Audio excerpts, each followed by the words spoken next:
Ja, hi aus der BR24-Redaktion. Wir melden uns noch mal kurz mit einem spontanen Corona-Update, denn in Amsterdam, da beginnt gleich eine Pressekonferenz der Europäischen Arzneimittelbehörde EMA. Dort informiert nämlich jetzt die Direktorin EMA Cook gleich über die Untersuchungen in Sachen Astrazeneca. Die Behörde untersucht nämlich, inwieweit der Impfstoff noch sicher ist, nachdem mehrere europäische Länder die Impfungen damit gestoppt haben. Wir geben jetzt ab nach Amsterdam. Thank you very much. Can you hear me? Much. Yeah. Very good. And thank you very much for helping to facilitate this press conference. Ladies and gentlemen, thank you very much for attending the press briefing. We're meeting here today in view of the unprecedented interest in the safety of the Astrazeneca begrüßt gerade vaccine. alle Zuhörer und Zuschauer. Es geht, wie gesagt, um die Untersuchungen in Sachen Astrazeneca. Dort ist es zu mehreren Thrombosen gekommen, nachdem es Impfungen damit gab. Any possible rare side effects relating to this vaccine. Last week, our Safety Committee, the Pharmacovigilance and Risk Assessment Committee, did review the preliminary results on the events of blood clots in people who had received the Astrazeneca COVID-19 vaccine. We said very clearly that the benefit risk remains positive. We have continued to evaluate, we have continued to receive additional Die Behörde war bisher der Meinung, dass bei der Kosten-Nutzen-Abwägung der Nutzen trotz der Thrombosen immer noch höher war als die Risiken. Specific expertise in coagulation and thromboembolic disorders. So it's an ongoing process. So I'm not here to give you the outcome of any scientific review. I'm here to explain the steps in the process, what we're doing and when you can expect us to come Sie stellt gerade klar, dass das keine abschließende wissenschaftliche Beurteilung des Impfstoffs jetzt wird, sondern sie möchte einen Einblick geben, inwieweit die Behörde jetzt die Vorkommnisse prüft. The current situation, which means that our priority, which is to ensure the safety of the vaccine, can be communicated. I have to first explain that a situation like this is not unexpected. When you vaccinate millions of people, it's inevitable that you have rare or Sie erklärt gerade, dass das keine unerwartete oder unübliche Situation ist, denn sobald man mehrere Millionen Menschen mit einem neuen Impfstoff impft, kann es zu seltenen Nebenwirkungen kommen, die man vorab noch nicht prüfen und ausschließen konnte.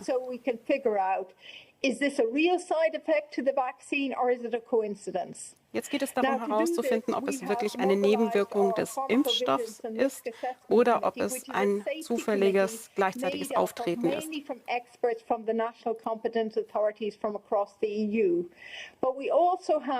Patient representatives and healthcare professional representatives on this committee. And in this case, we've also pulled in experts from some of our international partners to help us with the evaluation. And we've pulled in experts who have expertise in thromboembolic events. Jetzt gerade schildert EMA Cook, wie das Expertengremium, das nun den Impfstoff prüft, zusammengesetzt ist. Mit dabei sind unter anderem auch Vertreter aus dem Gesundheitswesen und dem Patientenwesen, um da ein möglichst umfassendes Bild auch zu bekommen.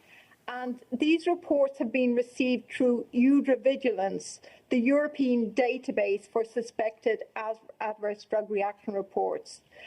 But of course we know that many people, many thousands of people develop blood clots annually in the EU for many different reasons. So what we call on our expert committee to do is to establish whether there might be a causal relationship between the vaccinations and these events. In other words, whether the vaccines might have caused the adverse events that occurred or whether the events are likely to be due to other EMA Cook causes. schildert, dass es in Europa zu mehreren tausend Thrombosen jährlich kommt. Und jetzt ist es die Aufgabe des Expertengremiums, eben genau das herauszufinden, inwieweit die Thrombosen mit der Impfung auch direkt zusammenhängen oder inwieweit es hier sich um ein zufälliges gleichzeitiges Auftreten handelt. To determine whether the vaccine might have contributed or if it's likely to have been due to other causes. Außerdem geht es jetzt auch darum zu prüfen, ob es vielleicht andere Gründe gibt, andere Zusammenhänge, die zu diesen seltenen Thrombosen geführt haben. The interest in these events has actually stimulated additional reporting, so we're evaluating each of the incidences on a case-by-case event. So our experts are actually meeting again today. So having met most of last week, we have pulled together an ad hoc meeting again today to help us evaluate these cases with all the surrounding information that the member states will have. Bereits in der vergangenen Woche hat sich dieses Expertengremium mehrfach schon getroffen und auch heute steht jetzt noch einmal ein Treffen an, um auch die neuesten Informationen hier mit einzubeziehen in die Bewertung.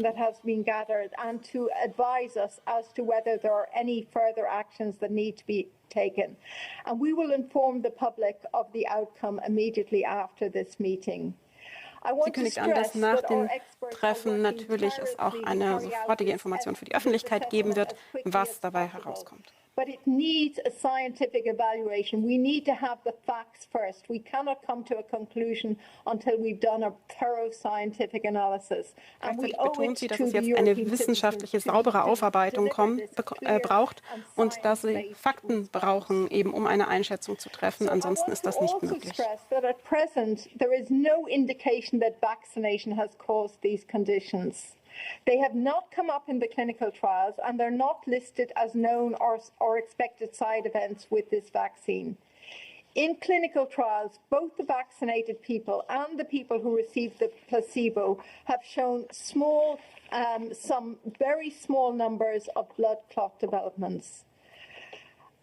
The number of thromboembolic events overall in the vaccinated people seems not to be higher than that seen in the general population. Zum jetzigen Stand sieht die Faktenlage folgendermaßen aus, dass es in den klinischen Studien zu keiner erhöhten Zahl an Thrombosen kam im Vergleich zu dem Vorkommen normalerweise ohne Impfung sozusagen. Es gibt also auf jetzigen Stand der Fakten keine Hinweise, dass AstraZeneca-Impfungen zu einem erhöhten Thromboserisiko führen könnten. Allerdings nochmal, das ist der jetzige Stand, betont auch EMA. Healthcare professionals and vulnerable populations such as older people and those with chronic diseases.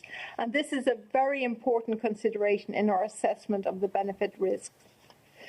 So while the investigation is ongoing, we are still firmly convinced that the benefits of the Astrazeneca vaccine in preventing COVID-19 with its associated risk of hospitalization and death outweigh the risk of these side effects.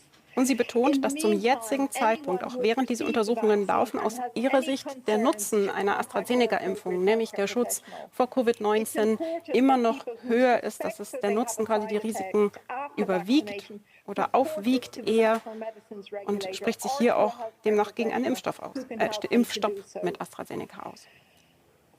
Thousands of people are dying across the EU every day. We have authorized 4 highly effective COVID vaccines that can protect against severe COVID disease. These are very rare thrombo events or blood clots. We need to evaluate these very, very carefully. At the ad hoc meeting today, we will have a further update. But as I said, it's Thursday when we expect the evaluation to conclude. EMA is taking this situation very, very seriously, and we will continue to make sure that the European population is informed about the ongoing analysis of this assessment. Thank you very much. Thank you very much, Emer. I will now open the floor for questions. Also sie hat auch noch einmal betont, dass die EMA natürlich sehr daran interessiert ist, dass hier eine ordentliche wissenschaftliche Prüfung stattfindet und sobald diese durch ist, gibt es weitere abschließende Informationen. Nun beginnt die Presserunde. Cases of blood clots linked to the Pfizer and Moderna vaccines. I'd like to ask Ms. Cook, please, if she has had any similar reports in the EU and if it's something that the EMA is looking into. Thank you. Emer? Please press speak. Yes, thank you very much for the question, and it's indeed very relevant. In fact, we are evaluating. We are looking at adverse events associated with all vaccines. At the moment, the current focus, because of the reported incident in Europe, is on the Astrazeneca, but we have looked at the background rates for all the vaccines currently. Herr Cook antwortet hier gerade auf den Kollegen, der wissen wollte, wie es denn mit den anderen Impfstoffen aussieht, dass die EMA sich natürlich auch ähnliche Fälle oder ähnliche Verdachtsfälle auch für andere Impfstoffe anschaut. Das heißt, nicht nur der Astrazeneca-Impfstoff wird weiterhin geprüft. Thank you very much. Oliver Grimm, please.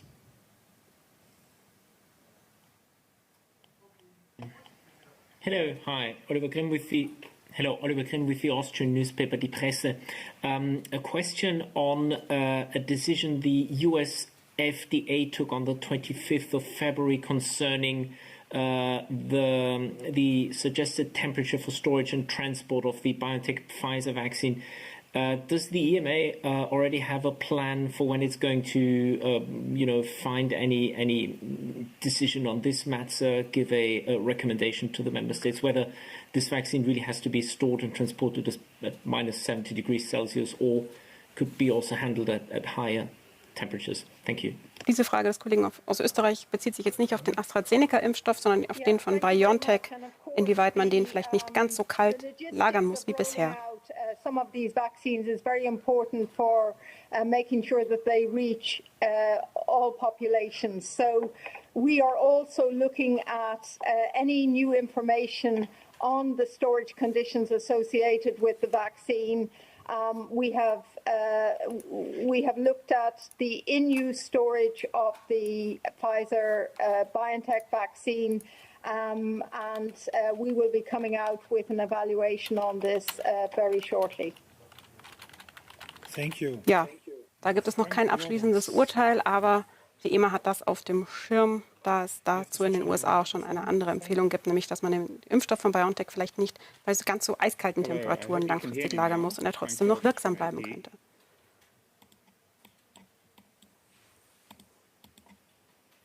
Go ahead. So some details have been coming out about the cases that occurred in Germany, including that there were 3 deaths among the 7 CSVT cases. And I'm wondering if you have any further information about those and other cases across the European Union that you can share with us at this time. Jetzt lautet die Frage, inwieweit es weitere Informationen über Todesfälle im Zusammenhang mit einer Astrazeneca-Impfung gibt. In Deutschland gab es zuletzt 3. Cases and more details of the circumstances of those cases effectively as we speak. And what we're understanding is that there may be they may be associated with some subpopulations, or there may indeed be some subpopulations of the overall thromboembolic events. But I'm not in a position to comment on the particular cases that have come through from Germany, other than to say that these are being discussed at the Pharmacovigilance and Risk Assessment Committee. Hier gibt es zum jetzigen Zeitpunkt noch keine weiteren Informationen über die 3 Todesfälle, die in Deutschland vorkamen.